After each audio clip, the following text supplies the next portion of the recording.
Bonjour tout le monde. Aujourd'hui, je vais parler de la fibre optique ou les fibres optiques en général. Alors, je vais parler de différents types qu'on peut trouver pour les fibres optiques. D'accord. Je vais parler de la technique de propagation utilisée pour chaque type et le principe des fibres optiques. D'accord. Alors, vous me suivez. Alors, concernant la fibre optique, qu'est-ce que ça veut dire une fibre optique? Une fibre optique, c'est un type de câble utilisé pour la transmission des données à très grand débit. D'accord? Alors, on peut dire c'est un fil, c'est un câble dont le cœur est très très fin, en verre qu'on peut le trouver en verre ou en plastique. A la propriété de conduire la lumière, d'accord? Ce n'est pas des ondes électromagnétiques comme les câbles coaxiaux, mais elle sert à transmettre la lumière, d'accord? Alors, on peut l'utiliser pour la fibroscopie, pour l'éclairage ou pour la transmission de données numériques, d'accord? Alors, concernant la forme des fibres optiques, elle se compose généralement de deux câbles. Alors, à l'intérieur, on trouve le cœur, l'indice N1 qui est toujours supérieur à l'indice de réfraction de la gaine. D'accord? Alors, le cœur optique composé de verre ou plastique dans lequel se propagent les ondes optiques, d'accord, à l'intérieur de la fibre. Alors, on trouve le cœur, d'accord? Alors, à l'intérieur du cœur, il se propage les rayons lumineux, d'accord? Alors, entre le dioptre qui est différencié entre le cœur et la gaine. Et à l'intérieur et à l'extérieur du cœur, on trouve la gaine qui possède un indice de réfraction N2 qui est toujours inférieur à l'indice de réfraction du cœur. D'accord? Alors, la gaine optique composée en général de même matériau que le corps, mais dopée différemment, c'est-à-dire elle possède un indice de réfraction inférieur à l'indice de réfraction du corps. Alors, elle confine les ondes optiques dans le corps. Alors, elle ne permet pas le passage des ondes, on peut dire, des ondes optiques à l'extérieur de la fibre optique. Alors, concernant les différents types de fibres optiques, on a deux types. Généralement, on a la fibre multimode et la fibre monomode. D'accord? Alors, on a la fibre multimode et on a la fibre monomode. Pour la fibre multimode, on a deux catégories. Le type à gradient d'indice et le type à saute d'indice. Pour la fibre monomode, on a un seul type, c'est la fibre monomode. On dit monomode, d'accord, parce qu'on a un seul mode. Alors, concernant multimode ou monomode, qu'est-ce que ça veut dire multimode ou monomode? Pour le premier cas, multimode, alors on a ici plusieurs modes qui se propagent à l'intérieur du corps, de la fibre optique, plusieurs modes de propagation de la lumière. Par contre, pour le type monomode, on a un seul mode qui se propage à l'intérieur du corps. Alors, un seul mode de propagation de la lumière, d'accord? Alors, multimode, on a plusieurs modes qui se propagent à l'intérieur du cœur. Par contre, pour le type monomode, on a un seul mode qui se propage à l'intérieur du cœur de la fibre optique, d'accord? Alors, on va voir dans la suite la différence entre la propagation, la technique de propagation de ces différents types, d'accord? Alors, concernant la fibre optique monomode, alors on peut observer que le débit qu'on peut transmettre à travers ces types de fibre optique, on peut atteindre environ 100 GB par seconde, la portée maximale environ 100 km et l'affaiblissement, comme vous voyez, on a un affaiblissement de 0,5 dB par km. Alors, si on fait une comparaison entre ce type et les autres types, on peut conclure que ce type possède un affaiblissement très petit par rapport aux autres types, d'accord? Alors, l'atténuation sur ce type de fibre est quasi nulle, ce qui fait sa force par rapport aux autres types de fibres optiques. Alors, concernant ce type de fibre optique, on a un exemple.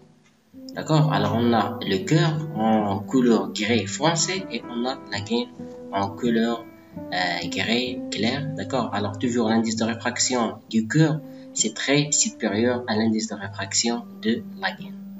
Alors, on a ici deux impulsions qui se propagent à l'intérieur de la fibre optique monomode, d'accord? Alors, on a la première impulsion envoyée, c'est l'impulsion rouge, d'accord? Alors, c'est la première impulsion qui se propage, donc c'est la première impulsion qui arrive à la sortie de la fibre optique. Et après, on peut transmettre une autre impulsion en couleur bleue, d'accord? Alors, elle arrive dans la suite après la première impulsion. Donc, dans ce type de fibre optique, on a un seul mode qui se propage. C'est-à-dire, si je transmets l'impulsion en couleur rouge, je ne peux pas transmettre l'autre impulsion en même temps avec l'impulsion de couleur rouge. D'accord? Alors, chaque impulsion prend le même mode, donc ce qui fait que on peut transmettre juste une seule impulsion au même instant. D'accord? Alors, on peut dire qu'il ne se propage qu'un seul mode, c'est le mode fondamental à l'intérieur de ce type,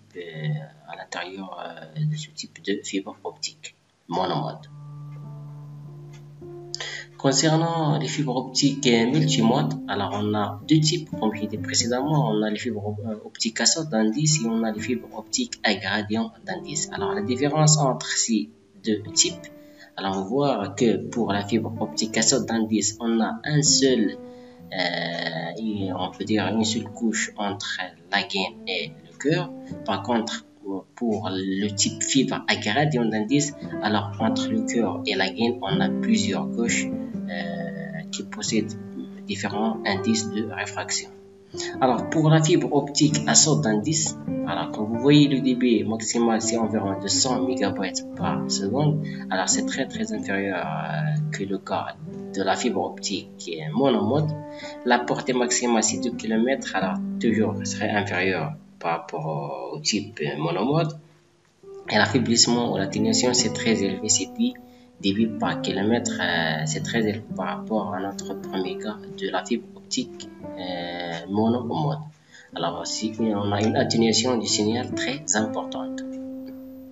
Alors concernant la trajectoire et la vitesse de propagation, je vous donne cet exemple. Alors on a le cœur et on a la gaine, d'accord?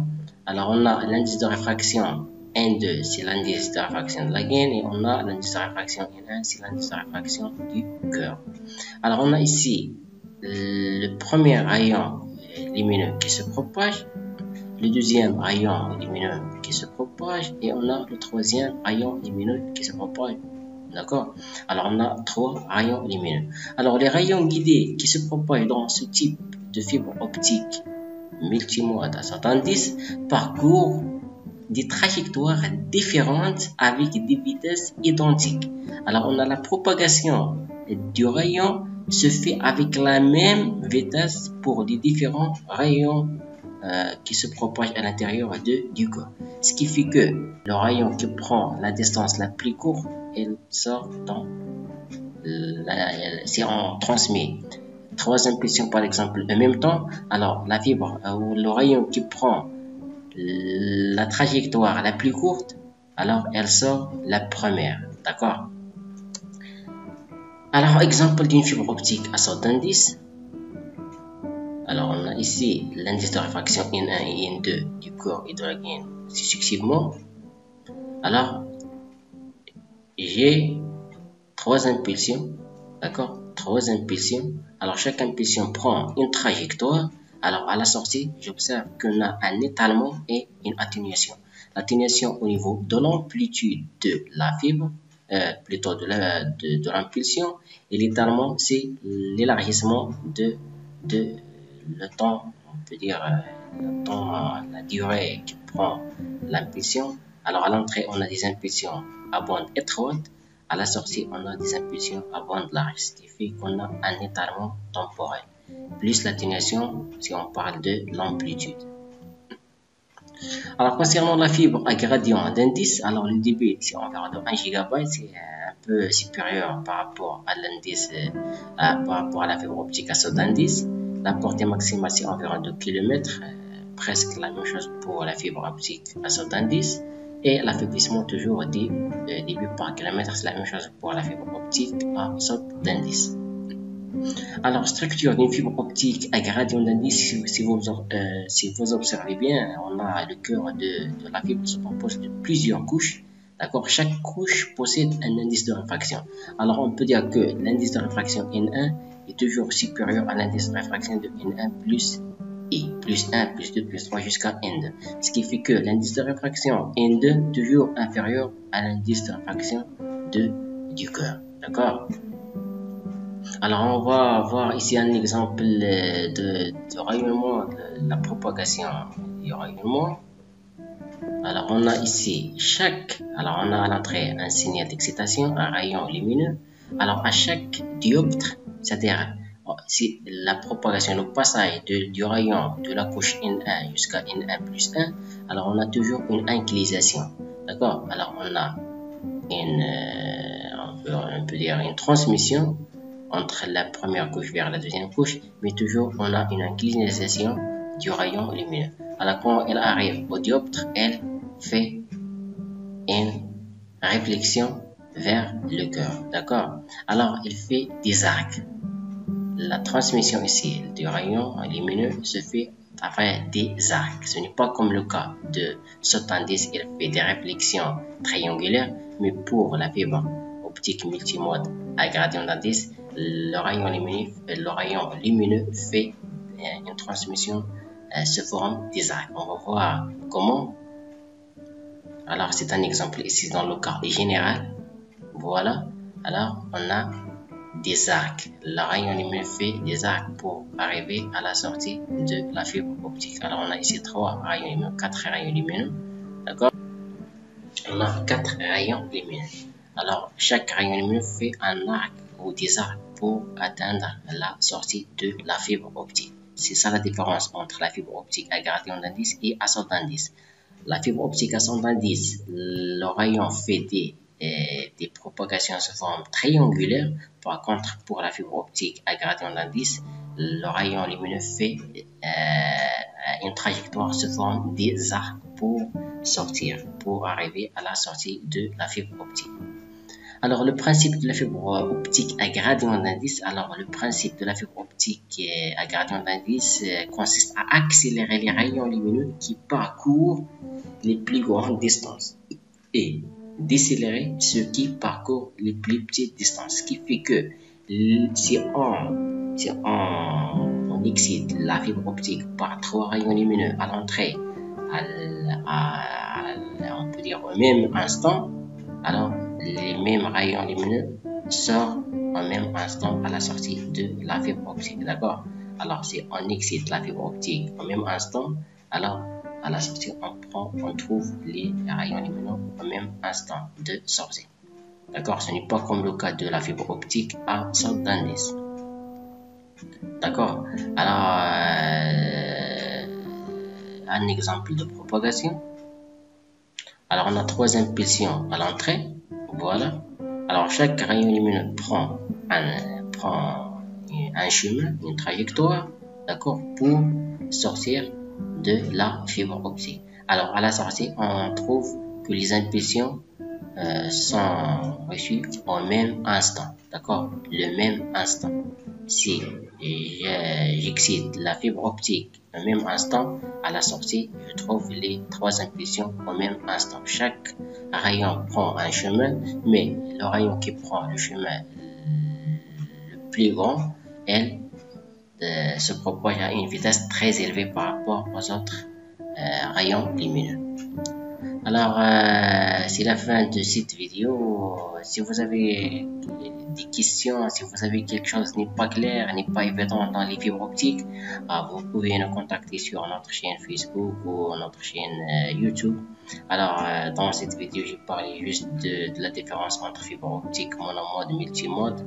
Je vais mettre des autres vidéos pour les caractéristiques des fibres optiques, et la dispersion, l'étalement, comment on peut corriger l'étalement et la dispersion des fibres optiques.